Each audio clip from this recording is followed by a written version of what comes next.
As the Bills wrap up their first week of training camp, you're looking for players at practice that are standing out or making plays. But there is one Bills player who is standing out simply for just standing.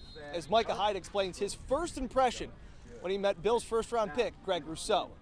Oh my gosh, dude's tall. First time I saw him, I was like, there's no way this dude is that tall. But he is 6'7". And if you're wondering about all the tall jokes, like how's the weather up there and stuff? Yeah. Yep. Pretty used to all those? Used to him.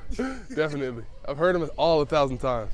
Rousseau says they're corny, but good, adding he's always been the tallest kid in his class. But when it comes to football, there's more to his game than just his height. Like the way I can use my hands, my get off, those are all things that I think are really important when it comes to my game, at least as a defensive end. So definitely there's more to it than being tall. Last year, the Bills had one of the smallest defensive lines in the league. Now, that won't be the case this year, thanks in large part to Rousseau, who Hyde says will give the Bills that mental edge. No guys on other teams see that and they're like, oh my gosh. There's a little fear factor once you step on the field when you see a guy that is just out there looking like that. So what does Rousseau have to say about being the fear factor in Buffalo? I mean, it's real for sure.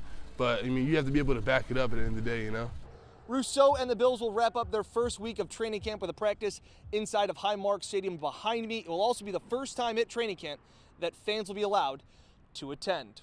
Reporting with the Bills in Orchard Park, Dan Fetes, 13 WHAM Sports.